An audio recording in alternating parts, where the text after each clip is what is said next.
ये सब भी होगा। सबसे पहले आपको बताएंगे सियासी चाल या मुज़ाकरात का जाल। मुल्की मईशत को तबाह करने के बाद सबको एक पेशकश। इमरान खान की मकबूलियत से खौफजदा हुकूमत की कप्तान को मुज़ाकरात की मेज पर लाने की तैयारी। वज़ीर आज़म शहबाज शरीफ ने 7 फरवरी को इस्लामाबाद में कुल जमाती कॉन्फ्रेंस बुलाने का फैसला कर लिया। कॉन्फ्रेंस में चेयरमैन तहरीक-ए-इंसाफ को शिरकत की दावत दे दी गई।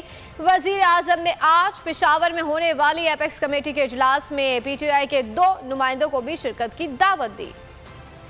इमरान खान की मकबूलियत का खौफ, हुकूमत का इलेक्शन से फरार, कप्तान को मुज़ाकरात पर लाने का प्लान तैयार, दहशत गर्दी और मुआशी तौर पर बदहाल सूरत हाल पर वज़ीर आज़म शहबाज शरीफ ने 7 फरवरी को इस्लामाबाद में कुल जमाती कॉन्फ्रेंस तलब कर ली। वज़ीर आज़म ने PTI चेयरमैन इमरान खान को भी मदऊ कर लिया। विफाकी वज़ीर अयाज सादिक ने PTI रहनुमा असद कैसर और परवेज खटक से राब्ता किया। वज़ीर आज़म की जानिब से इमरान खान को APC में शिरकत की दावत दी। कॉन्फ्रेंस में दहशत गर्दी के खिलाफ कौमी क़यादत मुश्तरका लाहे अमल तय करेगी। पार्लिमानी पार्टीज के साथ साथ मुख्तलिफ मकातिब फिक्र के उलमा इकराम को भी मदऊ किया जाएगा। एलामिया में कहा गया है कि कॉन्फ्रेंस में मुल्क को दरपेश मसाइल पर गुफ्तगू की जाएगी, एक मौक़िफ़ अपनाने पर बात होगी। वज़ीर आज़म ने आज पेशावर में होने वाली एपेक्स कमेटी के इजलास में PTI के 2 नुमाइंदों को भी शिरकत की दावत दे दी है।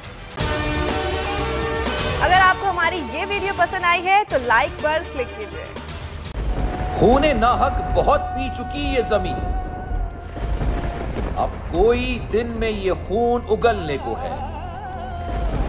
खत्म हो जाएगी ये तमाशागरी, वक्त पलटेगा रोजे जजा की तरह।